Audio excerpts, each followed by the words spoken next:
ಗುಬ್ಬಿ ಪಟ್ಟಣದ ಸಂತೆ ಮೈದಾನದ ಹತ್ತಿರ ಇರುವ ದೇಶದ ಶ್ರೀ ಸತ್ಯಗಣಪತಿ ದೇವಾಲಯದಲ್ಲಿ ಪ್ರತಿಷ್ಠಾಪಿಸಿರುವ ಶ್ರೀ ಸತ್ಯಗಣಪತಿ ಸ್ವಾಮಿಯವರ ವಿಸರ್ಜನಾ ಮಹೋತ್ಸವವು ಅದ್ದೂರಿಯಾಗಿ ನೆರವೇರಿತು.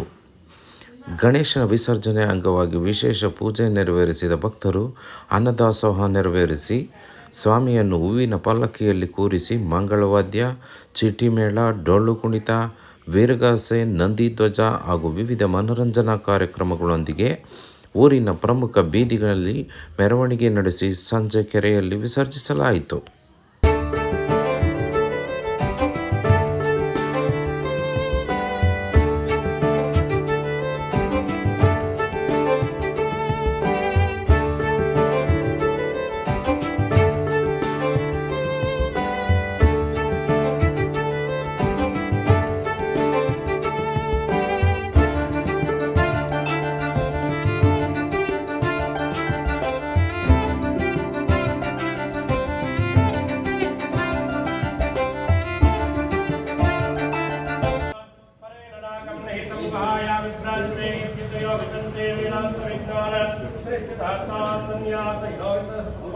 ब्रह्मलोके उपरास्तकाले परस्थित सर्वे ग्रहणमिपाक्षं परमेश्वरभूतं यत्पुण्डरीकमनदग्रस्तस्मात्पिधानप्रियो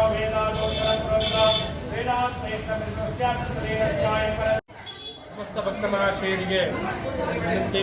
ಇದು ಶ್ರೀ ದೇಶದ ಸತ್ಯಗಣಪತಿ ದೇವಾಲಯ. ಈ ದೇವಸ್ಥಾನವನ್ನು ಸುಮಾರು 78 ವರ್ಷಗಳ ಹಿಂದೆ ಈ ಗಣಪತಿಯನ್ನು ಪ್ರತಿಷ್ಠಾಪನೆ ಮಾಡಲಾಯಿತು. ಈ ದೇವಸ್ಥಾನವನ್ನು 2009ರಲ್ಲಿ ನವೀಕರಿಸಿ ಈ ಮಹಾಗಣಪತಿಯನ್ನು ಪ್ರತಿಷ್ಠಾಪನೆ ಮಾಡಲಾಯಿತು. ಬ್ರಿಟಿಷರ ಕಾಲದಲ್ಲಿ ಬಾಲಗಂಗಾಧರ ತಿಲಕ್ ಅವರು ಸ್ವತಂತ್ರ ಹೋರಾಟಕ್ಕಾಗಿ ಎಲ್ಲ ಜನರನ್ನು ಒಂದುಗೂಡಿಸುವ ಸಲುವಾಗಿ ಒಂದು ಕರೆ ಕೊಡ್ತಾರೆ.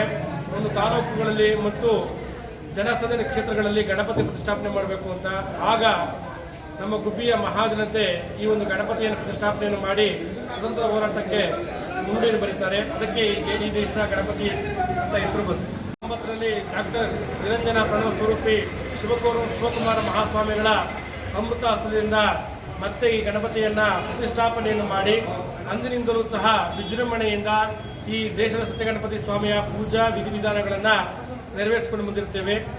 ಈ ಸಂಘವನ್ನು ಒಂದು ಹೊಸ ಸಂಘವನ್ನು ಫಾರ್ಮ್ ಮಾಡಿ ಅವರಿಂದ ಈ ಒಂದು ಕಾರ್ಯಕ್ರಮವನ್ನು ವಿಜೃಂಭಣೆಯಿಂದ ಮಾಡಿಸಿಕೊಂಡು ಬಂದಿರ್ತೇವೆ. 18 ಕೊಂಬಿನ ಭಕ್ತಾದಿಗಳು ಸಹ ಈ ದೇಶದ ಸತ್ಯಗಣಪತಿ ದೇವಾಲಯದಲ್ಲಿ ಪೂಜೆ ಪಾಲ್ಗೊಂಡು ಈ ದೇಶದ ಸತ್ಯಗಣಪತಿ ದೇವಸ್ಥಾನದಲ್ಲಿ ಪೂಜೆಯಲ್ಲಿ ಮಾಡಿಸುತ್ತಾರೆ.